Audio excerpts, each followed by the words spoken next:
Baru saja cerita dimulai, Thor melayangkan palu petir penuh amarah yang menggelegar ke arah Raum Hefe yang sebelumnya sudah menahannya bersama dengan Dewi Loki yang berkomplot dengannya. Thor's Hammer pun terdaratkan dengan tepat ke bagian dada Hefe. Meskipun getokan tersebut merupakan serangan tingkat tinggi, namun faktanya itu sama sekali bukanlah apa-apa bagi sang Raja Es yang terlihat hanya kekurangan 5% dari darahnya saja dan terlihat tidak kesakitan sama sekali. Hefe di sini tidak menyangka apabila Loki yang biasanya pandai menutup-nutupi sesuatu, pergerakannya malah terbaca oleh lawan. Sesungguhnya pada awalnya sang Frost King sudah membuat rencana peperangan melawan alam dewa dan menghabisi Agustinus terlebih dahulu. Tapi karena Thor membuat masalah di sini, ia sekarang memilih untuk menghabisi putra Agustinus yang satu ini dulu sebagai permulaan sebelum berperang. Hefe memusatkan limpahan energi dingin di satu titik hingga membentuk bola energi yang kemudian dilepaskan ke arah Dewa Petir. Serangan tersebut bagaikan bim kebiruan yang mampu membekukan lawan setingkat dewa tertinggi dalam waktu yang singkat.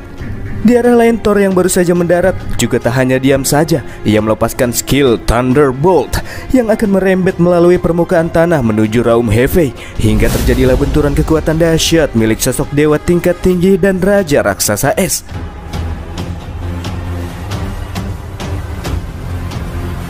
Ledakan dari benturan tersebut sudah setara dengan bom nuklir. Pertarungan yang terjadi juga membuat Yew yang masih mengaktifkan akun Kaisar Botak merasa bersemangat. Yew ingin sesegera mungkin join dalam pertarungan kali ini karena telapak tangannya sudah mulai merasa panas dan berkeringat. Loh, kok? Ya, Yew merasa kebingungan karena tiba-tiba saja ia diteleportasikan ke arah pintu gerbang utama. Dia sudah dilemparkan oleh sang Raja Raksasa Es supaya tidak menghambatnya pada saat menghadapi Dewa Petir dalam sebuah duel. Dan disinilah Yew mesti menghadapi Genim yang kini merasa sangat emosi karena sebelumnya ia sudah ditipu mentah-mentah oleh Yew. Reputasi sebagai orang yang dipercaya oleh Raum Hefe sudah tercemar akibat perbuatan dari sang MC. Jadi untuk membalasnya, Genim akan mencabik-cabik seluruh tubuh Yew sampai mokat. Lentera api biru yang dipegang oleh Genim langsung mengeluarkan energi-energi negatif yang begitu pekat. Benda tersebut menjadi sebuah media untuk mengedot Tensei, jiwa-jiwa pejuang raksasa kuat yang dahulu pernah melindungi sang Frost King. Di saat itu pula teredot Tensei lah dua sosok giant zombie tipe necromancer berlevel 350. Keduanya juga melihat tubuh kecil Yew gemetar saking ngerinya. Hah? Gemetar karena ngeri? Bukan. Getaran yang kurasakan sekarang diakibatkan karena terlalu bersemangat, ucap Yew yang dengan cepat melepaskan sebuah tinju maut dan menyebabkan piercing punch, di mana kepala dua zombie tersebut seketika hancur dalam waktu bersamaan seusai terkena kepalan tinju sang kaisar yang sudah tidak botak. Di arah lain, Genim merasa amat terkejut melihat Yew bisa menghancurkan raksasa es yang ia Edo Tensei dalam waktu yang super singkat. Padahal Yew tidak menggunakan sihir ataupun senjata dan hanya mengandalkan kekuatan fisik saja. Tapi pertarungan masih terlalu dini untuk dibilang selesai.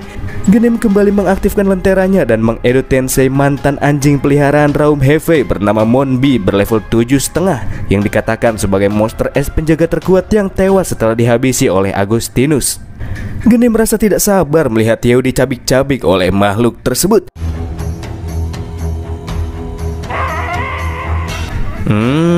Dia menarik, tapi tidak cukup menyenangkan, ucap Yew yang tahu-taunya udah ada di atas Monbi yang udah meninggal. Saking wush-wushnya, pertarungan mereka bahkan nggak ditampilin. Yew yang masih sangat berapi-api membara-bara bersemangat karena buff Kaisar Botak selanjutnya mulai mendekat ke arah Genim. Mengingat si penjaga gerbang bisa mengendalikan makhluk sekuat Monbi, bikin Yew nggak sabar untuk mencari tahu sebenarnya sekuat apakah Genim. Siapa juga yang mau ngelawan Allah? Monbi aja yang monster terkuat dibikin skakmat, ucap Genim di dalam pikirnya sambil menutup gerbang yang ia percaya sangat kokoh. Agustinus Bapak Dewa saja tidak bisa mendobrak masuk pintu gerbang ini, jadi Genim merasa bisa aman kalau gerbangnya sudah ia tutup. Woi, jangan lari kau, kita kan belum bertarung, kata Yew yang langsung sriwing melesat cepat dan menghancurkan gerbang yang Genim bangga-banggakan dalam satu kali pukulan. Fakta ini membuat si penjaga gerbang mulai berkeringat jagung saking ngerinya. Yew kemudian mengeluarkan pukulan beruntun kepada si penjaga gerbang hingga membuatnya sama sekali tidak berkutik. Kabur pun tidak lagi bisa, jadi lawan memilih untuk pasrah saja. Menyaksikan betapa tidak berdayanya Genim yang padahal sebelumnya terlihat sangat percaya diri, membuat Yew begitu kecewa hingga akhirnya Genim pun wafat begitu saja. Yew kemudian memilih memasukkan Genim ke dalam Frost Essence, dan karena ia sudah mengumpulkan banyak monster es serta undead, Frost Essence Yew juga telah memperoleh sejumlah besar Frost Breed yang bisa dipergunakan kapan saja.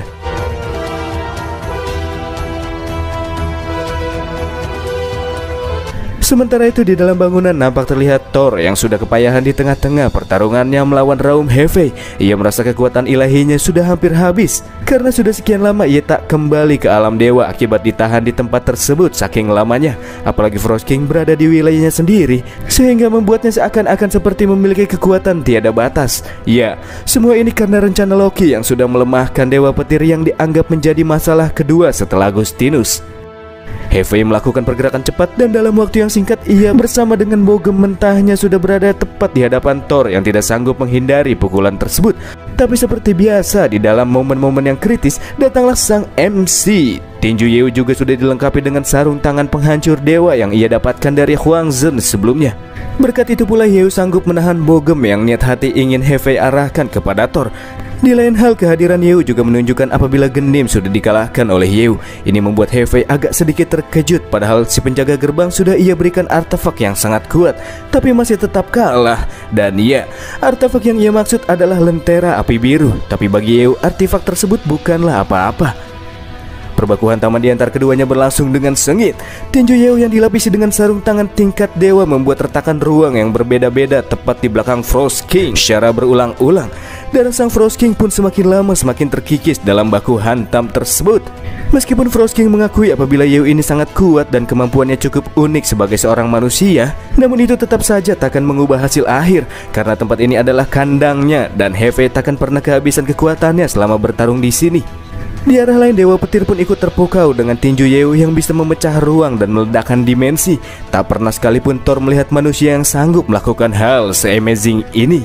Tapi menurutnya itu semua percuma, karena jika sudah sekarat, Frost King akan menyerap energi es dan energi kematian untuk kembali memulihkan kondisinya. Dan benar saja, di saat hampir sekarat, Frost King menyerap kedua energi tersebut dan dalam waktu yang cepat ia kembali ke kondisi awal. Bagi Frost King merupakan sebuah kesalahan jika seseorang berani berhadapan dengannya di kandangnya sendiri. Kekuatan fisik luar biasa Yeo juga dianggap masih belum sebanding dengannya, dan adu jotos pun kembali berlanjut.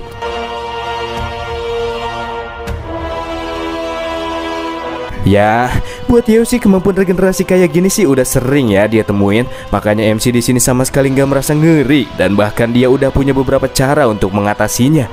Selanjutnya Yeo meningkatkan kekuatan tinjunya dan kali ini ia meledakkan dimensi ruang untuk mengirim sang Frost Giant King ke lokasi yang paling merugikan baginya, dan itu adalah bintang-bintang yang sangat panas.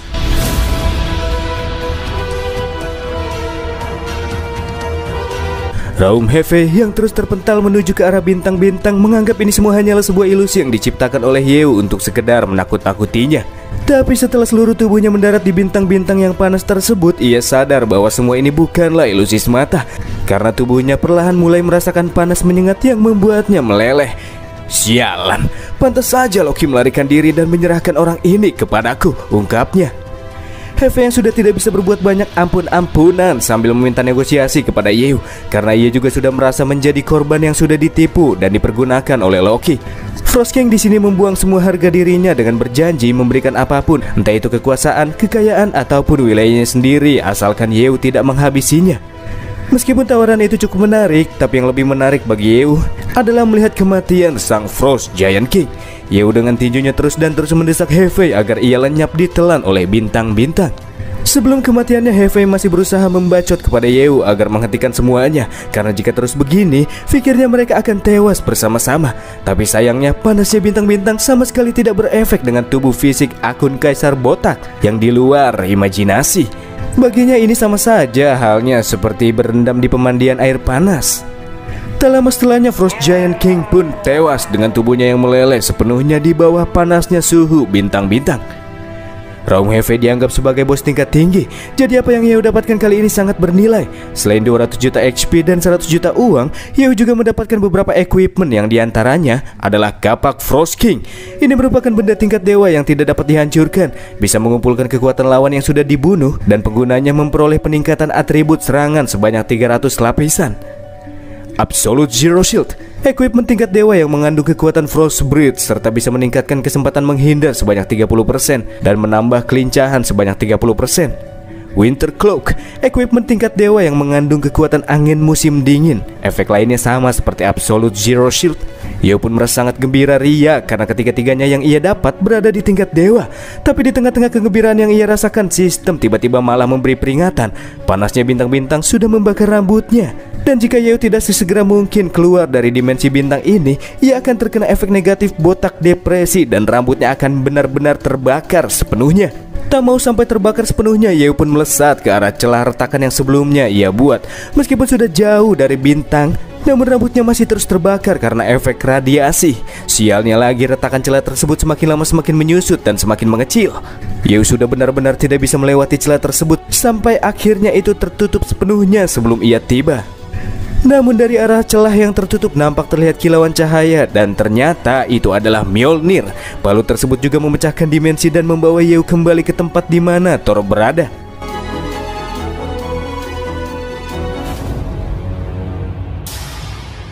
Setelah kembali, Yeo pun merasa sangat berterima kasih kepada Thor yang sudah membantunya. Tapi di sini Yeo agak bingung terkait dengan cara bagaimana sang dewa petir bisa kembali membuka celah yang sudah tertutup sebelumnya. Lanjut Thor menjelaskan. Jadi di saat ia melihat celah dimensi yang semakin lama semakin menyusut, ia dengan sengaja melemparkan palunya ke dalam celah. Karena dimanapun palu miliknya berada, entah itu di dimensi yang tadi kenal sekalipun, palu tersebut akan segera kembali kepadanya setelah Thor memanggilnya dalam satu kali gerakan. Tapi gerakan tersebut cukup menguras energinya dan membuatnya merasa tidak nyaman untuk sekarang. Yeo kemudian log out dari akun botak immortalnya dan sekali lagi mengucapkan rasa terima kasihnya kepada sang dewa petir karena sudah menyelamatkannya. Tapi bagi sang dewa petir justru Yeo lah yang lebih pantas menerima ucapan tersebut. Karena selain sudah menyelamatkannya, ia juga sudah berkontribusi besar dalam invasi monster sebelumnya. Jadi mulai detik ini Thor akan menganggap MC sebagai satu-satunya manusia yang ia anggap sebagai bro. Dan di saat yang bersamaan kembali terjadi keanehan tatkala terdengar suara gemuruh dari monster yang berasal dari jurang yang sangat dalam. Dari ucapan Thor didapati apabila suara tersebut berasal dari para Frost Giant yang telah lama tertidur di bawah kerajaan dan kembali bangkit di saat raja mereka telah tewas. Jumlah dari Giant Frost yang sudah berada di luar nalar membuat situasi menjadi sangat berbahaya. Apalagi untuk sekarang Thor sudah kehilangan banyak kekuatan ilahinya. Mjolnir sebenarnya juga bisa membuka portal ke Golden City, namun dalam keadaannya yang sekarang Thor tidak bisa melakukan hal tersebut. Jadi jalan satu-satunya untuk kembali adalah pergi ke portal di pos terdepan Protoss dan ke Golden City melalui portal di tempat tersebut. Namun sang dewa petir yang berada dalam kondisi yang tidak baik-baik saja merasa hanya akan menjadi penghambat bagi Yeo selama masa pelarian. Jadi agar tidak menghambatnya, Thor lebih memilih untuk tetap di sana dan melawan para Frost Giant dengan sisa-sisa kekuatannya.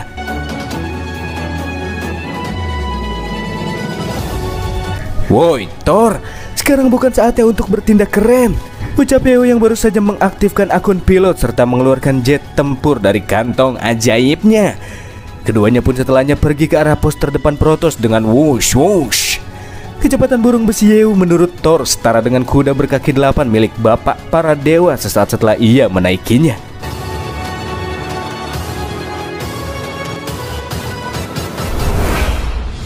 Beralih ke pos terdepan Protoss, Glenn dan para Valkyrie yang masih setia menunggu Yeo melihat sesuatu yang mulai mendekat dengan kecepatan tinggi. Beranggapan jika itu adalah musuh, Glenn pun menyarankan untuk tetap siaga.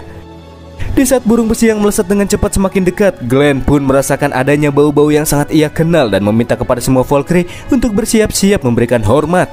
Setelah kedua penumpang burung besi tersebut keluar, Glenn dan para Valkyrie pun memberi hormat dengan berlutut. Karena yang sedang berada di hadapan mereka adalah sang dewa tingkat tinggi, Thor si dewa petir putra bapak yang telah lama hilang dan kini datang bersama dengan Yeo pastinya. Yeo yang faktanya sudah mempertaruhkan hidupnya pergi ke kota Giant King untuk menyelamatkan Pak Thor juga mendapatkan rasa hormat dari Glenn serta yang lainnya. Masalah itu sih nanti saja, karena permasalahan yang terjadi masih jauh dari kata selesai, ucap Yeo yang lanjut menjelaskan situasi. Setelah Frost Giant King tewas, kini para pasukan ecek-ecek Frost Giant kini sedang berada di luar kendali dan tak lama lagi akan tiba di tempat ini. Meskipun ecek-ecek, tapi jumlahnya benar-benar sangat banyak. Oleh karena itulah Yeo menyarankan untuk menghancurkan pos pangkalan terdepan serta portal yang menghubungkan tempat ini ke Golden City untuk menjebak mereka semua di tempat ini. Dengan begitu, maka Frost Giant takkan bisa melakukan serangan ke alam dewa. Ucapan Yew yang dirasa tidak masuk akal pun dicekal oleh para dewa yang selama ini bertugas menjaga pos terdepan. Mereka tidak mau menghancurkannya begitu saja setelah melalui banyak pertarungan serta korban jiwa yang berjatuhan di pihak mereka. Para dewa ini juga sama sekali tidak mempercayai ucapan MC bahwa Frost Giant King itu sudah tewas. Apalagi yang memberikan perintah itu cuma seorang manusia biasa. Ungkap mereka orang yang gak tahu-taunya. Pada akhirnya biar Thor yang kasih paham. Sambil memancarkan aura yang menegangkan, sang dewa petir berkata bahwa pendapat Yew sama artinya dengan pendapatnya. Jadi bagi siapapun yang tidak mematuhinya, sang dewa petir akan langsung melemparkan para dewa ecek-ecek tersebut untuk menjadi santapan para Frost Giant. Setelah Thor mengkasih paham, akhirnya para dewa tersebut pun memanggil MC dengan sebutan Tuan Yew.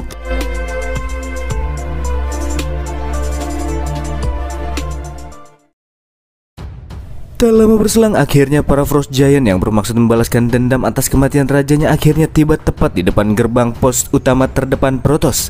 Dapat terlihat pula gerbang dari tempat tersebut sudah tertutup rapat dan tak ada satu orang pun yang terlihat melindunginya. Dan tiba-tiba saja, boom! Terjadi sebuah ledakan dahsyat yang menghancurkan tempat tersebut. Ledakan berskala luas yang sekaligus dijadikan sebagai jebakan tersebut juga turut menghancurkan pasukan Frost Giant.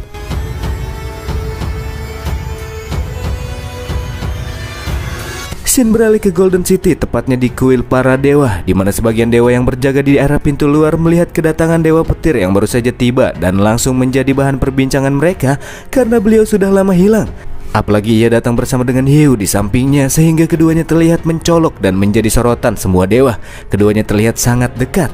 Sambil merangkul Yew di sampingnya, Thor kemudian menyapa sang bapak yang sudah sekian lama tidak ia temui. Dengan nada yang cukup terkejut, Agustinus pun bertanya sebenarnya kemana saja anaknya ini. Karena ia sudah lama menghilang entah kemana, membuat Agustinus berpikir jika Thor sudah lama tewas. Thor pun menjelaskan alasan mengapa ia menghilang faktanya bukanlah terjadi karena hal yang biasa, sebab ia ditahan oleh Loki setelah ditipu oleh akal bulusnya. Loki diam-diam berkolusi dengan Frost Giant King untuk memenjarakan dirinya karena dianggap bisa menggagalkan sebuah rencana besar yang sudah Dewi tipu daya tersebut rencanakan. Tapi untunglah ada Yew yang datang menolongnya. Bukan hanya itu saja, bahkan Yew juga sudah menghabisi Frost Giant King yang merupakan keberadaan yang mengancam alam para dewa ini. Dan Yew juga lah orang yang sudah merencanakan pembumi hangusan gerombolan Frost Giant yang jumlahnya di luar nalar sebelumnya. Jadi menurut Dewa Petir, perbuatan Yew ini harus mendapatkan apresiasi. Situasi di ruangan pun semakin memanas. Para dewa yang baru saja mendengar perkataan Thor seperti tidak percaya apabila Loki yang merupakan dewa tingkat tinggi sudah berani menyakiti putra Agustinus. Dan yang lebih membuat mereka semakin tidak percaya lagi, bagaimana mungkin bisa seorang manusia fana seperti Yew bisa mengalahkan sang Frost Giant King. Kelakuan para dewa yang begitu mengesalkan membuat Thor marah-marah karena mereka tidak mempercayai apa yang baru saja ia sampaikan. Di sisi lain, Agustinus juga merasa bingung bagaimana mungkin bisa Yew bisa menemukan keberadaan Thor yang hilang. Padahal sebelumnya Agustinus sudah mengirim banyak pasukan elit hanya untuk mencari keberadaan putranya dan hasilnya ia tidak bisa menemukan apapun. Pertanyaan Agustinus pun didukung oleh dewa-dewa yang lainnya. Hal ini juga membuat beberapa konspirasi. Mereka beropini apakah mungkin Yew ini sudah dimanipulasi oleh Loki dan menjadi agen ganda untuk membantu Loki mencapai tujuannya. Thor pun berbisik-bisik kepada Yew dan mengatakan jika yang dikatakan oleh para dewa itu terdengar cukup masuk akal. Jadi supaya Yew bisa keluar dari masalah yang bisa mengakibatkan kesalahpahaman ini, ia mesti membuat alasan yang jelas agar tidak dicurigai. Ya, karena sudah begini mau bagaimana lagi? Yew selanjutnya akan membeberkan fakta dari situasi sebenarnya yang selama ini ia tidak publikasikan. Tapi Yew meminta Thor untuk menyiapkan mentalnya dulu supaya nggak kaget-kaget amat. Beberapa menit setelah Yew menceritakan fakta yang sebenarnya. Apa? Kau bilang kau bisa memanipulasi waktu? Teriak si Dewa Petir dengan keras. Berasal dari dunia lain dan bisa meramalkan kehancuran alam para dewa dan bahkan 9 alam beserta kehidupan di dalamnya. Fakta ini membuat Thor benar-benar tercengang dibuatnya. Kemampuan manipulasi garis waktu seperti itu sangat mengerikan. Dan bahkan tidak ada satu dewa pun yang bisa melakukannya. Lanjut Yew. Ia tidak hanya sudah melihat hancurnya 9 alam saja, tapi ia juga sudah melihat adegan pada saat tewasnya Thor dan juga Agustinus. Menurutnya, jika Loki dibiarkan seperti ini, maka akhir dari tragedi mengenaskan seperti itu akan kembali terulang. Dan kembali, dari arah lain para dewa yang tidak mempercayainya hanya menganggap perkataan Yew ini hanyalah sebuah kalimat-kalimat kutukan saja. Mereka juga meminta kepada Agustinus untuk menjatuhkan hukuman berat kepada Yew karena sudah membuat khawatir banyak pihak dengan ucapannya yang tidak bisa dipercaya. Agustinus pun mengangkat tombaknya dan mengetoknya ke permukaan lantai dengan keras saking jengkelnya. Bukan jengkel kepada Yeu, tapi kepada para dewa yang terlalu banyak ngoceh. Dan untuk memverifikasi kemampuan Yeu, Agustinus pun bertanya tentang keberadaan Loki saat ini kepada Yeu. Dengan kemampuan Yeu, harusnya hal itu cukup mudah untuk dilakukan. Selain licik, Loki juga dikenal akan kemampuannya yang bisa kabur dan bersembunyi tanpa bisa diketahui. Ayah para dewa saja tidak bisa melacak keberadaannya, apalagi Yeu yang cuma manusia fana. Oh, tentu saja aku tahu itu, ungkap Yeu yang sebelumnya sudah digocek sama Loki 100 kali. Padahal udah pakai kemampuan manipulasi garis waktunya. Tapi karena hal itu pula Yeu mengetahui apabila sang Dewi Tipu Daya melarikan diri 100 kali ke lokasi yang sama. Dan itu adalah Fire Domain atau alam api yang termasuk dalam 9 alam Muspelheim. Apa? Itu kan tempat yang tidak boleh kita injak. Bagaimana mungkin bisa ia berada di sana? Ini semua akan menjadi sangat merepotkan, teriak Dewa Petir. Tak perlu dipertanyakan lagi kebenaran dari ucapan Yeu. Sambil mengangkat tombak trisulanya, Agustinus menginstruksikan agar semua dewa memasuki mode siaga dan bersiap-siap untuk bertempur kapan saja. Melihat para dewa yang langsung merasa ngeri setelah mendengar alam api, Yeu pun bertanya, memangnya seberapa mengerikankah tempat tersebut? Dijelaskanlah oleh Thor bahwasannya alam api merupakan dataran api yang terkenal akan panasnya yang sangat ekstrim. Itu merupakan tempat terlarang bagi para dewa semenjak awal pembangunan dunia yang tidak diperuntukkan para dewa menginjakan kaki di sana. Itu juga merupakan wilayah kekuasaan sang Flame Giant King Surd. Dikatakan pada saat muda dahulu dan masih dalam kondisi puncaknya, bahkan Agustinus hanya bisa sedikit lebih kuat bila dibandingkan dengan sang Flame Giant King. Di lain hal, sejak awal penciptaan dunia, faktanya bahwa para dewa sudah menerima ramalan dari akhir para dewa. Namun tidak ada satu orang pun yang tahu kapan ramalan tersebut akan terjadi. Dan salah satu pemicu dari ramalan tersebut ada hubungannya dengan alam api. Jadi tentu saja fakta ini membuat semua dewa yang mendengarnya merasa sangat terkejut. Seorang dewa yang menghadap Agustinus pun mengatakan di antara 9 alam hanya alam api inilah tempat yang belum pernah diinjak oleh para dewa, sehingga tidak terdapat pos pangkalan terdepan di tempat tersebut. Hal ini juga membuat mereka tidak bisa menentukan siapakah yang harus dikirim ke tempat tersebut untuk menangkap Loki, karena para dewa tingkat tinggi sekalipun tidak sanggup menahan panasnya api yang terdapat di alam yang satu ini. Sekalipun itu Thor, ia tidak yakin bisa bertahan selama 30 menit di tempat tersebut. Makanya Thor tidak mau dikirim ke sana. Di saat semua dewa terdiam atas permasalahan yang terjadi, di saat itulah Yeu mengajukan diri untuk pergi ke alam api, karena kebetulan ia tidak takut sama yang namanya panas. Meskipun Yeu terlihat cukup sombong di mata para dewa karena begitu percaya diri, namun bila mengingat ia memiliki kemampuan garis waktu yang sangat di luar nalar, sepertinya Yeu ini mempunyai sebuah metode untuk menangkal hawa panas di alam api. Dan karena Yeu menjadi satu-satunya orang yang mau berkontribusi dalam masalah kali ini, sebelum keberangkatannya ke wilayah panas tersebut, Agustinus akan mengajaknya dulu ke rumah harta. Nampaknya bapak sudah mengakui kemampuan Yeu. Dan selanjutnya pasti akan ada hadiah besar yang akan diberikan bapak kepada sang MC.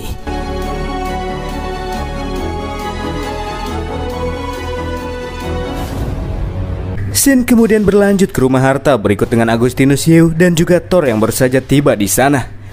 Menurut Thor, mungkin ini akan menjadi kesempatan yang bagus bagi Yeu karena bapak sudah berinisiatif untuk membawanya ke tempat yang bahkan sangat sulit untuk dimasuki oleh dewa ini. Dan ya, sebagai imbalan atas menyelamatkan Thor serta buat jaga-jaga pada saat ia melawan Loki nantinya, Agustinus akan memberikan 2 artefak yang terdapat di dalam ruang tersebut kepada Yeu yang bisa ia pilih dengan sesuka hatinya. Thor pun agak ngiri karena sebagai anaknya saja dia bahkan gak dibolehin nyentuh artefak-artefak di sana, tapi Yeu malah dikasih 2 biji. Yeu yang sangat senang pun tak akan menyanyiakan momen yang sudah diberikan oleh Pak Agustinus, panggil saja Agus lah supaya nggak ribet. Di sini Dewa Petir akan menjelaskan spesifikasi dari beberapa artefak tingkat tinggi yang berkualitas dan mungkin akan bermanfaat bagi Yeu. Yang pertama adalah Sword of Victory. Ini merupakan senjata milik seorang dewa tingkat tinggi yang telah tewas pada saat pertempuran besar. Great Sword ini kemudian dibawa oleh Agus dan dimasukkan ke dalam daftar artefak tingkat tinggi karena efeknya yang terbilang oke. Selain bilahnya yang sangat tajam dan kokoh, dia juga memiliki efek mengunci serangan musuh. Tapi kayaknya Yeu nggak tertarik deh. Selanjutnya adalah sejenis Great Sword juga, dan ini bernama Trifinch. Berbanding terbalik dengan Sword of Victory yang memancarkan kilauan cahaya, pedang yang satu ini malah mengandung magis yang gelap dan jahat. Pedang ini jauh lebih kuat pula dibandingkan dengan yang sebelumnya. Namun terdapat syarat di mana penggunanya mesti membanjiri pedang tersebut dengan darah korbannya agar ia tidak melahap penggunanya. Yeu juga nggak tertarik karena pedang ini cukup aneh. Dan kalau disuruh milih, Yeu bakalan milih yang satu ini. Dan ya, Meskipun Thor mengatakan belum pernah melihat pedang yang satu ini sebelumnya, tapi kita sudah melihatnya tempo lalu, karena nama pedang ini adalah King Sword. Di mata Thor, pedang ini terlihat cukup biasa, tapi ia yakin itu menyimpan sesuatu yang luar biasa. Oleh karena itulah ia langsung menanyakan asal-usul pedang tersebut kepada bapak, tapi si bapak malah cuma menjawab, Di sini Yeo berpikir kalau Agus sepertinya cukup mengakui kemampuan menempahnya. Buktinya saja King Sword yang ia buat dimasukkan ke dalam daftar artefak tingkat tinggi di dalam rumah harta ini. Dan tanpa lama-lama Yeo pun langsung memilih pedang tersebut. Ya, walaupun Agus sangat menyukai King Sword, tapi karena janji adalah janji, maka ia harus merelakan pedang tersebut dan menyerahkannya kepada orang yang sudah membuatnya. Thor kembali dibuat kaget di saat ia mengetahui apabila Yeo juga nyatanya sangat pro dalam hal menempah. Untuk menghilangkan rasa penasarannya, ia juga lantas meminjam pedang yang bisa membuat bapak sangat menyukainya ini.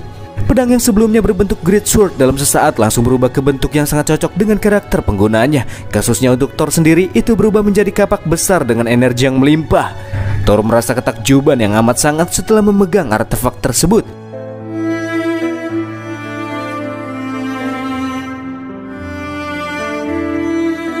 Kini Yeo masih memiliki satu artefak lain yang mesti ia pilih. Tapi sebelum itu Yeo bertanya kepada Agus tentang sebuah artefak berbentuk lempengan hitam berukuran besar yang sempat menarik perhatiannya. Setelah melihatnya dengan seksama lempengan batu tulis hitam tersebut, Yeo teringat dengan pecahan Black Slate dari dunia asalnya. Bedanya yang di dunia Yeo cuma pecahan-pecahannya saja, dan yang ada di depannya ini terlihat sangat lengkap.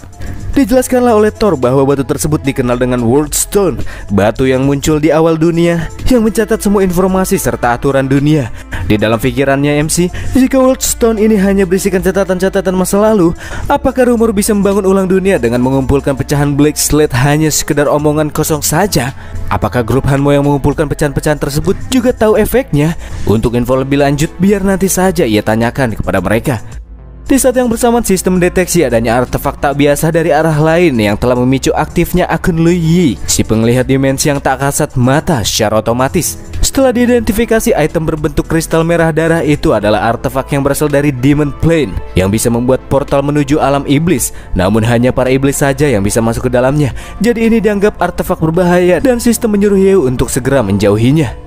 Artefak ini sangat menarik bagi Yeo, apalagi ia punya Demon Wings yang salah satu efeknya dapat memungkinkan penggunanya untuk bisa menjelajahi wilayah para demon. Bagi Yeo, rangkaian kejadian yang selama ini ia rasakan bukanlah sebuah kebetulan, melainkan takdir, sama halnya seperti yang satu ini. Menurut Thor, meskipun artefak tersebut mengandung energi iblis yang begitu pekat dan terasa kuat, namun hingga saat ini tidak ada yang mengerti tentang cara bagaimanakah menggunakannya. Jadi Dewa Petir merasa itu item yang tidak terlalu berguna. Tapi tanpa sedikit pun merasa ragu, Yeo menetapkan artefak misterius tersebut sebagai pilihan kedua dari penawaran yang diberikan oleh Bapak para Dewa. Setelah Yeo selesai memilih kedua artefaknya, selanjutnya akan menjadi obrolan yang lebih serius. Masalah ini yakni terkait dengan pemberontakan Loki. Mengingat ia merupakan seorang dewa tingkat tinggi, tentunya ia juga sangat mengetahui kekuatan serta kelemahan yang dimiliki oleh para dewa. Tapi meskipun Loki sudah memegang kendali, tapi pada akhirnya muncul sebuah variabel yang tidak terduga di luar rencana Loki, dan itu pastinya adalah Yewu. Dengan kekuatan dunia luarnya yang sangat unik, ia juga memilih untuk menyelamatkan alam para dewa. Jadi apapun niat asli Yewu, Agus benar-benar sangat berterima kasih secara pribadi kepada MC atas segala hal yang selama ini sudah ia perbuat untuk Agus beserta semua kaumnya. Bagi Yeo sendiri, ini semua merupakan takdir yang sudah diatur. Apalagi Loki juga sudah mengukir namanya di dalam daftar buruan Yeo. Jadi MC tak akan melepaskannya begitu saja. Sambil berjalan keluar dari rumah harta, Yeo mengatakan ia akan pergi mencari Loki di alam api setelah ia beristirahat terlebih dahulu. Sedangkan selama masa perjalanannya nanti, Agus sendiri yang akan mengantar Yeo ke tempat tersebut. Dan di saat itulah muncul Dewa Glen bersama dengan Valkyrie merah dalam keadaan yang panik, sebab mereka memiliki laporan yang sangat mendesak untuk segera disampaikan. Dan lanjut dijabarkan oleh si merah. Jadi 1 jam yang lalu ia melihat Yeo bersama dengan Merlin pergi keluar dari Golden City bersama-sama. Dan karena si merah berpikir keduanya mempunyai hubungan yang dekat, jadi ia membiarkan keduanya pergi begitu saja. Tapi setelah melaporkan hal itu kepada Glenn, pada akhirnya ia tahu apabila yang sedang bersama dengan Merlin saat itu adalah Yewu yang palsu. Jadi kemungkinan besar Merlin sudah diculik oleh Yewu yang palsu tersebut.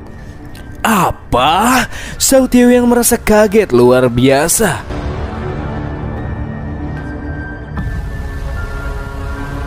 Di sisi lain, Thor tahu apabila dalang di balik penculikan ini hanya bisa dilakukan oleh satu orang saja, dan itu adalah Loki yang bisa berubah bentuk menjadi orang lain.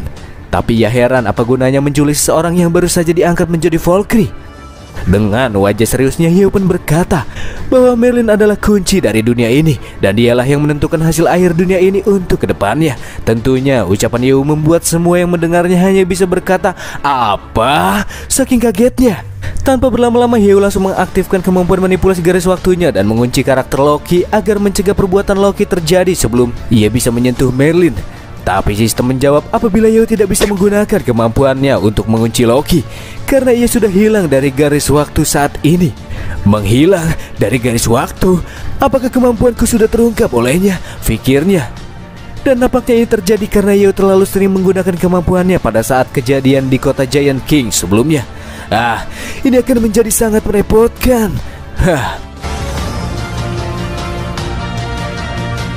Karena tidak bisa mengunci Loki, Hyo kemudian mencoba mengunci karakter Merlin dengan menggunakan kemampuan manipulasi garis waktunya.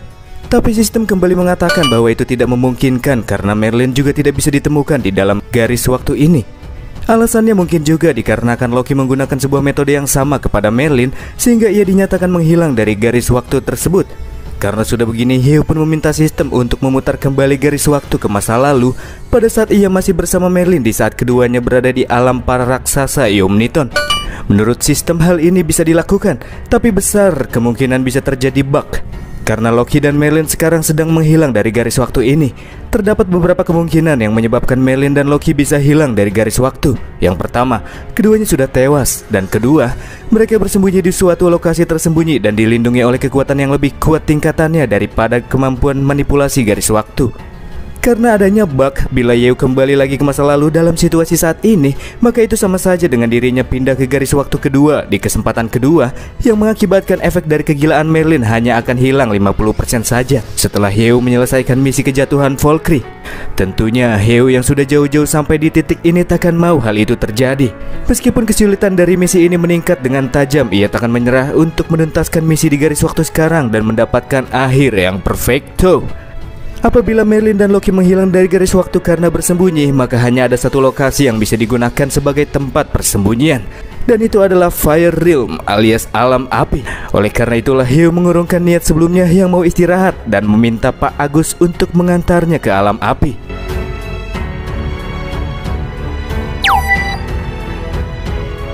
Dan kemudian kita akan beralih ke wilayah terdalam dari alam api, dan kita akan kembali diperlihatkan dengan MC yang tengah menatap kubus super dimensi yang di dalamnya tersimpan kekuatan dari dewa luar, atau yang lebih kerennya disebut Outer God. Tepat di belakang Hyo juga terlihat Merlin yang lato-latonya, maksudnya saya kepalanya merasa agak pusing guys. Setelah ia bangun dari pingsannya, Merlin juga merasa bingung kenapa ia bisa berada di tempat ini. Sementara itu di samping Merlin, Hyo juga terlihat sedang merasakan getaran yang hebat di seluruh tubuhnya, karena sekarang ia merasakan adanya kekuatan yang sangat besar yang berasal dari kubus Outer God. Ia juga mulai mengucapkan perkataan-perkataan yang aneh dengan matanya yang terlihat memerah. Hyo kemudian menghampiri Merlin dan berkata bahwa Merlin ditakdirkan memiliki potensi yang sangat kuat dan itu melebihi kekuatan dari para dewa. Oleh karena itulah Hyo menyarankan wanita tersebut untuk tidak terikat dengan dewa lainnya dan menjalani hidup sesuai dengan apa yang ia inginkan. Sambil menjulurkan tangannya, Hyo pun turut meminta Merlin untuk meninggalkan identitasnya sebagai Valkyrie dan hidup dengan bahagia bersamanya.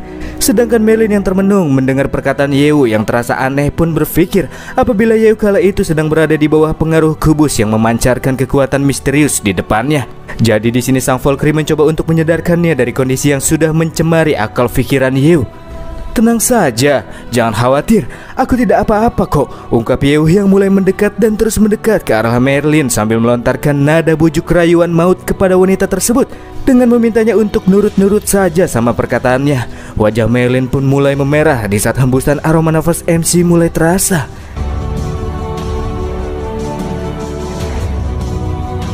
Dan selanjutnya adalah Merlin langsung mendorong Hyo jauh-jauh karena ia sadar pria yang kini tepat berada di depannya bukanlah MC yang asli. Karena Hyo yang asli takkan pernah bertindak seberani itu kepadanya. Dan tanpa kita sadari sama sekali, Hyo palsu itu ternyata adalah Loki yang berniat untuk mengendalikan Merlin setelah ia tahu apabila Merlin menyimpan kekuatan yang besar. Loki sebelumnya juga sudah mencoba mengendalikan Merlin dengan cara mencemarinya dengan kekuatan Outer God, tapi itu tidak berhasil. Makanya dia menggunakan identitas Yeo untuk menggoyahkan hati Merlin, tapi masih juga nggak berhasil. Merlin yang sadar dengan situasi berbahaya yang kini menimpanya pun lantas memasang mode siap baku hantam sambil mengatakan memang benar ia menyukai Yewu, tapi dia ini tidak sebodoh itu. Apalagi Yewu itu mempunyai sifat yang sangat unik dan tidak ada satu orang pun yang bisa menirunya, termasuk Loki yang tidak terlalu mengenalnya. Di saat yang sama, limpahan kekuatan mistis kubus Outer God pun mulai bermanifestasi dan membentuk wujud transparan dan terlihat tidak begitu jelas, yang menyuruh Loki untuk mengeluarkan kekuatan tersembunyi Merlin secara paksa. Karena kekuatan Merlin dirasakan sangat berguna dalam rencana besar yang sudah ia buat, Loki pun mengiyakannya sambil wanita ini memeluk wujud transparan tersebut. Dan dalam waktu yang super singkat, ia juga menghunuskan tombak panjangnya kepada Merlin dan dengan tepat menerobos masuk menembus tubuhnya. Serangan cepat dadakan itu sama sekali tidak bisa dihindari. Merlin juga sadar apabila hal tersebut karena jomplangnya tingkat kekuatan di antara Valkyrie baru dengan dewa tingkat tinggi seperti Loki. Tombak yang kini tersarang di tubuh Merlin digunakan sebagai media bagi Loki untuk menyedot keluar semua kekuatan dari tubuh Merlin. Kekuatan yang Loki sedot dari Merlin kemudian disalurkan kepada wujud transparan tersebut.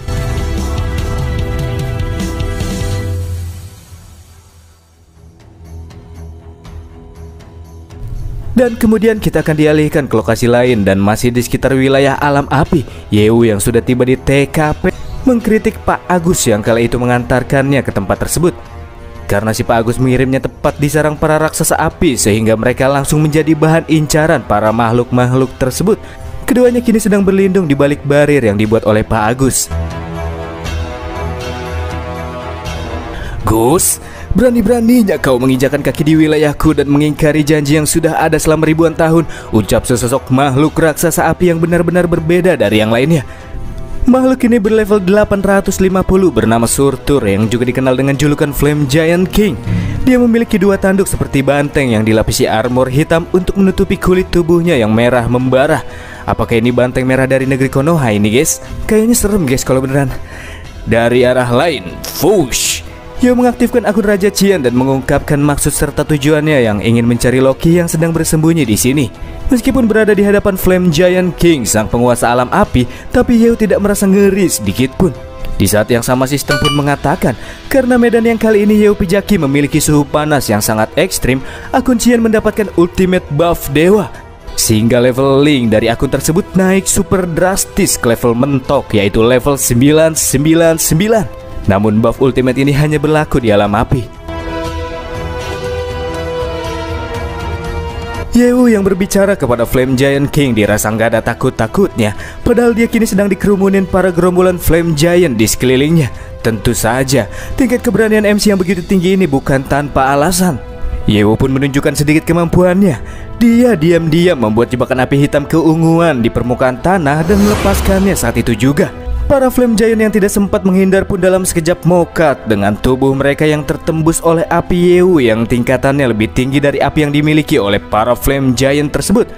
Di arah lain, Pak Agus menegaskan bahwa kedatangannya ke sini bukan untuk memulai peperangan, melainkan untuk mencari Loki dan langsung pergi setelahnya. Flame Giant King juga nampaknya mengetahui fakta apabila Loki bersembunyi di tempat ini. Ia juga menyalahkan Pak Agus yang dirasa tidak becus mengatur bawahannya sendiri. Dari ucapan Flame Giant King, Pak Agus pun sadar apabila Loki benar-benar ada di tempat ini dan dia sudah ada main dengan Flame Giant King. Bapak dewa ini juga meminta Surtur untuk menyerahkan Loki jika dia tidak ingin Trisula miliknya menembus tubuh sang Flame Giant King, seperti yang pernah terjadi di masa lalu di saat keduanya pernah melakukan duel maut. Surtur juga sangat ingat dengan rasa sakit yang dahulu pernah diberikan oleh Pak Agus. Meskipun itu sudah terlewati selama puluhan ribu tahun, namun rasanya masih tetap tertinggal. Maka dari itulah, baginya ini akan menjadi momen yang sangat pas untuk bisa membalas dendam akan masa lalunya. Agus kemudian menyuruh Yewu untuk segera pergi mencari Merlin dan Loki, sementara dirinya tinggal untuk menahan sang Flame Giant King.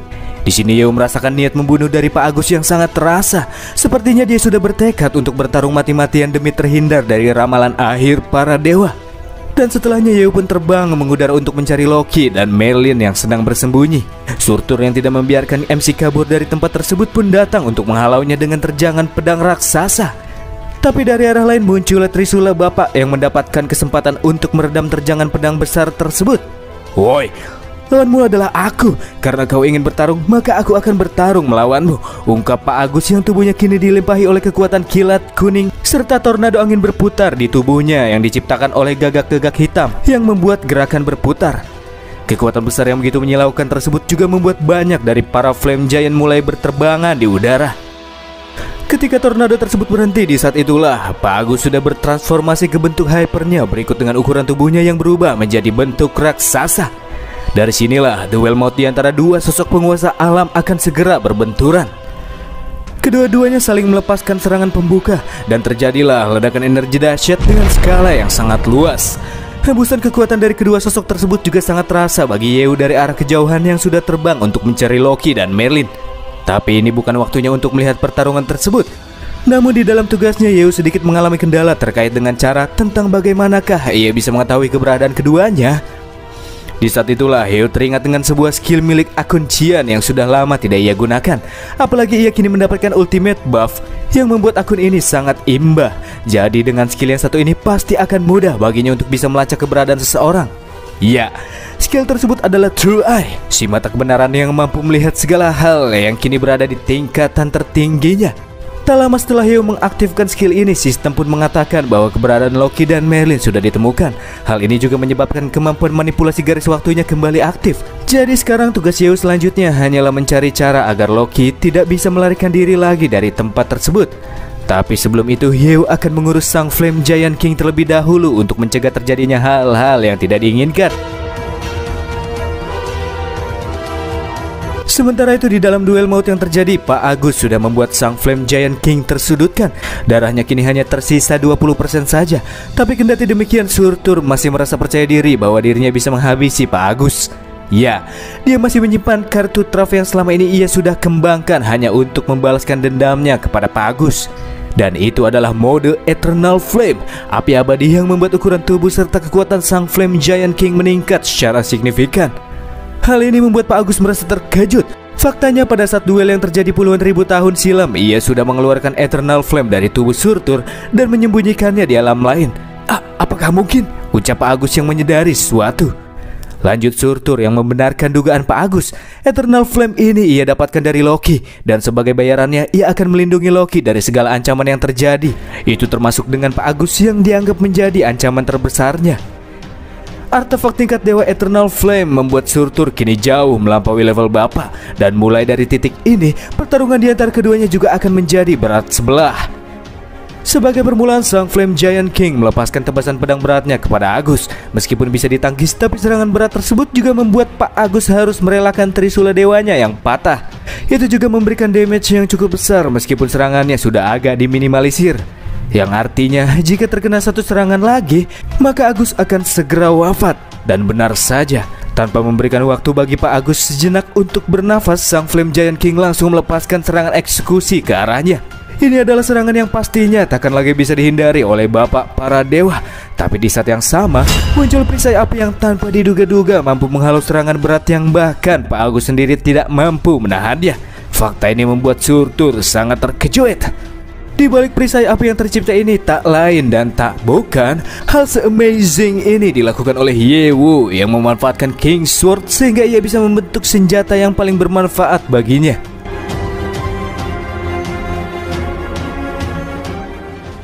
Di sisi lain, Surtur yang dibuat tercengang pun bertanya, memangnya siapa sih sebetulnya bocah manusia yang sudah menghalau serangannya? Apalagi ia juga merasakan bahwa api gelap yang terpancar dari tubuh Yeu itu bukan berasal dari dunianya. Sambil melepaskan tebasan tanda permusuhan, Yeu mengakui jika sang Flame Giant King memiliki mata yang cukup jeli karena bisa mengetahui fakta tersebut dalam sekali lihat. Tapi bagi MC, siapa identitas aslinya itu tidak penting, karena yang terpenting di sini adalah api siapakah yang lebih kuat dan membara di antara mereka. Lanjut Yeu yang kembali melepaskan tebasan vertikal cepat yang dilapisi oleh api hitam. Serangan tersebut juga turut menyadarkan Surtur kalau api gelap Yeu ini sangat kuat dan tidak pernah ia bayangkan sebelumnya. Tapi hal ini jugalah yang kembali membuat Surtur bersemangat untuk bertarung. Sebab Agus yang sudah tidak bisa lagi berdaya melawannya sudah membuatnya kehilangan minat untuk bertarung sebelumnya. Surtur melayangkan kepalan bogem mentah raksasanya kepada Yeu yang kini berada di jangkauan jarak serangnya. Bogem raksasa tersebut sangat kuat dan membuat sekitar area permukaan hancur berikut dengan hembusan kekuatan dahsyat yang begitu terasa. Serangan bombastis seperti itu faktanya masih sanggup ditahan oleh MC yang juga menaikkan tingkat intensitas apinya ke api biru. Jika Yeo tidak mendapatkan buff ultimate, ia pun yakin apabila serangan tersebut bisa langsung menghancurkannya menjadi debu. Tak mau kalah dalam hal ukuran tubuh Yeo, setelahnya mensummon sang raksasa demonic fire Balrog.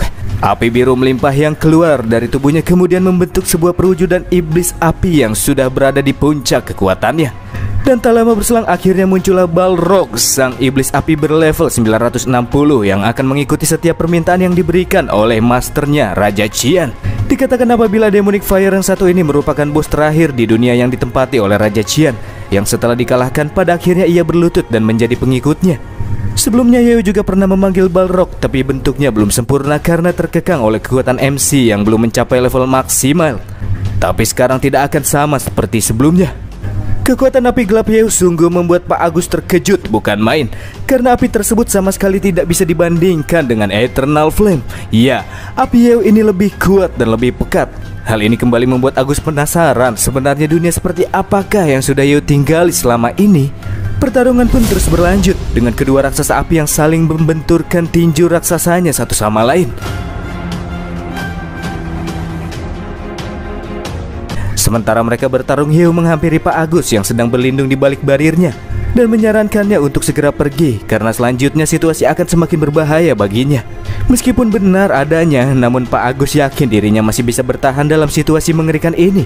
Justru terdapat hal lain yang membuatnya terus kepikiran sepanjang jalannya pertarungan.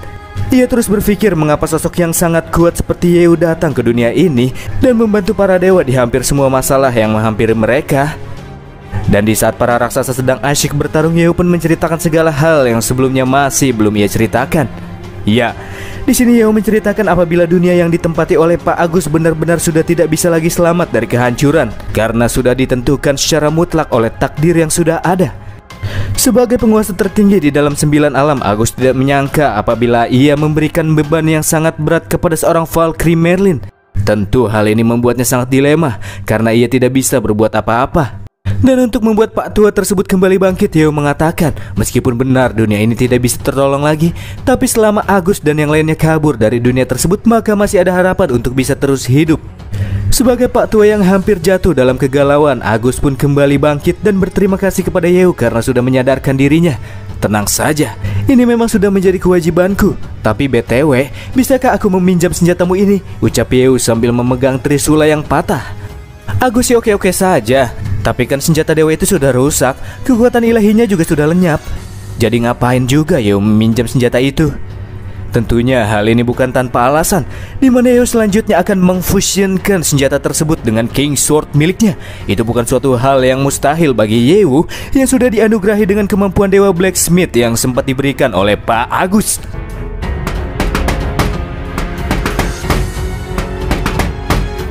Setelah menyelesaikan prosesi tahap penggabungan, tongkat yang sebelumnya hanya memiliki 3 colokan tajam berubah dengan drastis menjadi sekeren ini.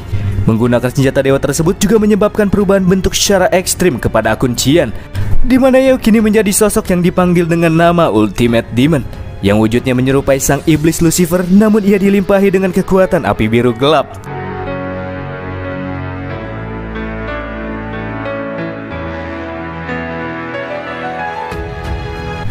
Sementara itu di dalam pertarungan antara dua makhluk raksasa yang terjadi, Surtur merasa sangat senang karena ia bisa bertarung cukup lama dengan musuh yang sanggup mengimbanginya sekarang. Hei, siapa juga yang mau melawanmu lama-lama? Tugasku di sini hanya untuk mengulur waktu. Dan sekarang, pergilah ke neraka, ucap Balrog. Diikuti dengan Yeo yang melesat maju meluncur dengan kecepatan penuh bersama dengan senjata yang mengarah tepat ke dada sang Flame Giant King. Bagian dada Surtur dalam sekejap berlubang, tapi meskipun demikian ia masih bisa tertawa karena serangan Yeo dianggap takkan berguna baginya. Di sini sang Flame Giant King masih tidak paham. Nyatanya Yeo sengaja mengincar bagian dada Surtur agar ia bisa memisahkan Eternal Flame dari tubuhnya, di mana benda tersebut kini sudah berada di tangan sang MC. Surtur yang tidak mau kehilangan artefak berharganya pun mencoba meraih tubuh kecil Yeo untuk kembali merebut Eternal Flame. Tapi dirinya benar-benar tidak sadar Balrog sudah memasukkan dua lengannya ke dalam tubuh berlubang Surtur dari arah belakang. Dan sebagai eksekusi, Balrog membelah tubuh sang Flame Giant King menjadi 2 bagian. Dan musuh pun tewas dengan cara yang begitu menghororkan.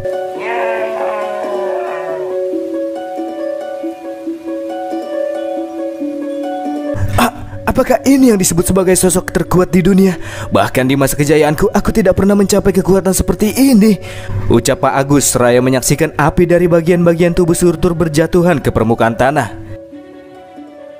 Dengan mengalahkan Big Boss, Yeo memperoleh HP sebanyak 1.500.000.000 uang serta beberapa equipment yang diantaranya Twilight Sword. Ini adalah senjata yang terbuat dari Creation Stone yang jatuh di alam api. Setelah senjata ini ditempa tak terhitung jumlahnya selama bertahun-tahun, membuat pedang ini dikaruniai dengan kekuatan api tertinggi di alam api dengan suhu yang sangat ekstrim. Karena hal itu pula membuat Twilight Sword mampu memotong ruang dan dimensi. Flame Battle Axe, sebuah kapak perang yang juga tercipta dari Creation Stone. Ini juga merupakan artefak tingkat tinggi yang memiliki panas yang sangat ekstrim pada bagian pegangan tongkatnya, sehingga artefak ini sangat susah untuk digunakan. Fire Shield Wall, perisai api bertatahkan Creation Stone yang ditempa dengan suhu panas yang ekstrim, memiliki pertahanan sekaligus kekuatan yang sangat tinggi. Burning Bow, busur panah yang bisa melesatkan busur api bak meteor tanpa harus menggunakan anak panah, memiliki tingkat serangan serta akurasi yang sangat tinggi. Burning Magic Staff, tongkat magis yang memungkinkan penggunanya mengsummon monster api tingkat tinggi. Jumlah monster yang bisa disummon yaitu 5 ekor pada waktu yang bersamaan. The Broken Crow Burning, mahkota yang hancur terbakar ini bisa membuktikan bahwa penggunanya pernah menjadi seorang raja.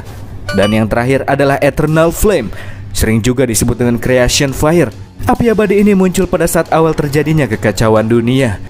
Benar-benar worth it ngalahin bos level 900. Semua drop itemnya sangat super keren.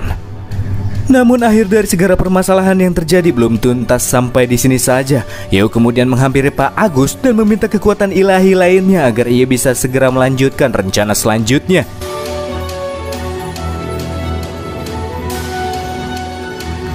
Selanjutnya kita akan beralih ke sisi bagian terdalam di alam api yang menjadi lokasi tempat persembunyian Loki. Dengan wajah memerah, wanita ini kini sedang berbincang dengan si Outer God transparan terkait dengan terdengarnya suara dentuman besar yang berasal dari pertarungan yang diperkirakan itu adalah Pak Agus yang tengah melawan Surtur. Karena suara pertarungannya telah usai, si Outer God pun ingin pergi ke TKP untuk melihat siapakah pemenang dalam duel maut tersebut. Di sini Loki sangat percaya jika Surtur bisa mengalahkan Agus, karena Surtur mempunyai Eternal Flame yang sudah ia berikan sebelumnya. Memang benar di masa lalu Agus pernah mengalahkan Surtur dalam kondisi yang serupa. Tapi pada masa itu Agus harus mengumpulkan kekuatan semua dewa agar bisa menang. Apalagi beliau kini sudah tua, jadi Agus takkan mungkin menang menurut Loki. Dan kalau Agus menang sekalipun, Loki takkan merasa risau. Sebab setelah menyedot semua kekuatan Merlin, maka Loki dan si Outer God bahkan bisa menghancurkan dunia ini. Pada saat itulah aku akan kekal bersamamu dan terbang melintasi dimensi untuk melakukan apapun yang kuinginkan, ucap wanita tersebut dengan matanya yang semakin memerah, tanda penuh dengan kegilaan. Di saat yang bersamaan tiba-tiba saja muncul Dewa Glenn dengan kondisi yang kelelahan setelah berjuang menjelajahi alam api ini. Glenn juga sangat senang bisa bertemu dengan wanita tersebut. Glenn di sini mengungkapkan maksud dan tujuannya, di mana dirinya merasa menyesal karena sebelumnya sudah mencampakkan Loki dengan menolak cintanya. Oleh karena itulah sekarang Glenn mau menerimanya dan mulai menjalin kisah kasih yang baru bersama dengan sang dewi.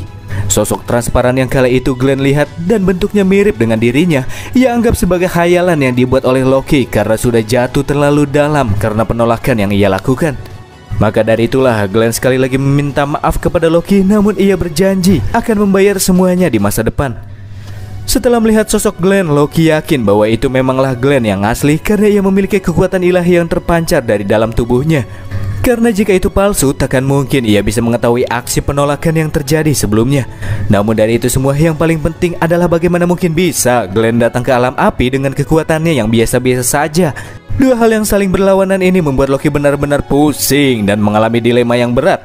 Sedangkan dari arah belakang, si Outer God menyarankan Loki untuk membunuhnya supaya rencana yang sudah mereka buat tidak berantakan begitu saja. Tapi sayangnya karena cinta, membuat Loki tidak bisa mengambil keputusan untuk menghabisi Glenn, entah itu Glenn yang asli ataukah palsu sekalipun. Dan karena Loki hanya terdiam, di sini sang Outer God pun mengambil inisiatif untuk menghabisi Glenn dengan tangannya sendiri. Namun aksi tersebut dihentikan oleh Loki sambil mengatakan bahwa dia punya rencananya sendiri dalam masalahnya ini. Glenn pun kemudian berlari dan langsung mendekap Loki dengan sebuah pelukan kenyal dan berterima kasih karena sudah diberikan kesempatan kedua. Glenn juga mengatakan kalau dirinya sudah merasa lelah bertarung terus-menerus. Apalagi ia sangat tidak berdaya pada saat terjadinya penyerangan di alam raksasa es sebelumnya. Meskipun sudah berusaha menjadi kuat, namun ia merasa semuanya sia-sia saja. Jadi selanjutnya Glenn hanya ingin terus berada di sisi Loki agar Loki bisa melindunginya. Meskipun segala hal yang terjadi kali ini penuh dengan ketidakmanuk akalan, namun Loki merasa pelukan yang ia dapatkan benar-benar terasa nyata. Dan pada akhirnya ia pun jatuh ke dalam bujuk rayuan Glenn. Tapi momentum itu tidak berlangsung lama. Tiba-tiba saja Glenn menusuk tubuh sang dewi dengan tangannya sendiri sampai menembus ke bagian punggungnya. Ya, sepertinya sudah para guys bayangkan, itu bukanlah Glenn yang asli, melainkan Yewu yang melakukan penyawaran sempurna berkat kekuatan yang diberikan oleh Bapak. Bagi Yewu ini merupakan pembalasan double dari perbuatan Loki yang sudah pernah membunuhnya satu kali. Loki kini hanya memiliki sisa darah 20% yang tersisa. Namun yang paling penting baginya, bagaimana mungkin bisa manusia biasa bisa menipunya serta mengetahui rahasia dengan Glenn yang tidak dipublikasikan. Melihat emosi Loki yang mulai tak terkendali sambil memberikan heal, si Othergod pun menyarankan untuk segera mundur terlebih dahulu. Karena manusia yang kali ini harus mereka lawan bukan manusia sembarangan, sebab ia bisa menyebabkan fatal damage kepada Loki. Tapi ucapan sang Othergod diabaikan oleh Loki yang sudah sangat emosi karena sudah ditipu mentah-mentah oleh Yewu. Bagaimana tidak, Dewi Tipu Daya malah tertipu oleh tipu daya MC. Bukankah itu sangat epic? Setelah mencapai puncak titik emosinya, Loki melepaskan jurus Kagebunsim tombak jutsu agar Yewu tidak bisa membaca pergerakannya. Sementara Yewu yang dihadapkan dengan jutsu tombak tersebut tanpa pikir panjang langsung menebas semuanya. Namun tak ada satupun di antara mereka yang tertebas yang merupakan tubuh asli Loki. Namun tak berhenti sampai di titik itu saja, Yewu kemudian mencolokkan King Sword ke arah belakang. Dan ya, muncullah cipratan darah yang menandakan apabila Loki yang wujudnya tak kasat mata sudah terkena serangan Yewu secara telak. Dan setelahnya wujud Loki pun terlihat. Dengan wajah yang kebingungan, ia sangat heran mengapa Yewu juga bisa melihatnya padahal ia sedang dalam posisi tak terlihat. Sang Dewi Tipu Daya pun kemudian ditarik mundur oleh Othergod yang sudah merasa jengkel dengan Loki yang sudah bertindak secara gegabah. Ia merasa khawatir jika kejadian ini terus berkelanjutan, maka rencana besar yang sudah ia buat akan benar-benar hancur berantakan. Yewu pun lanjut melakukan step, tapi Othergod yang menarik paksa Loki pun menghilang melalui jalur teleportasi dan keduanya berhasil kabur dari jalannya pertarungan. Sosok transparan yang kabur membawa Loki nampaknya cukup cerdas. Menurut Yewu, mungkin ia akan sedikit sulit untuk bisa dikalahkan.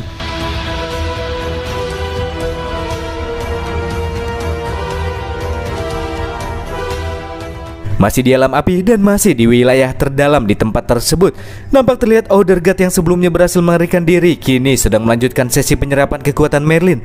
Ia juga menasihati Loki agar tidak lagi jatuh ke dalam jebakan lawan, karena jelas manusia yang kali ini harus mereka lawan kekuatannya jauh di atas mereka. Sedangkan Loki terlihat sangat amat marah karena harga dirinya sudah dijatuhkan oleh seorang manusia. Untuk sekarang hanya ada satu hal yang Loki inginkan, yaitu balas dendam. Walaupun ia sadar apabila Yewu sangat kuat, namun ia tidak ingin kabur seperti ini. Hah? Kabur? Aku hanya ingin menyelesaikan proses penyerapan kekuatan dari tubuh Merlin sepenuhnya. Dan sekarang, kekuatan suci serta kekuatan tersembunyi Merlin sudah kuserap sepenuhnya. Takkan ada lagi yang bisa mengalahkanku di dunia ini, ucap sang Othergod yang kini sudah memperoleh wujud sempurnanya.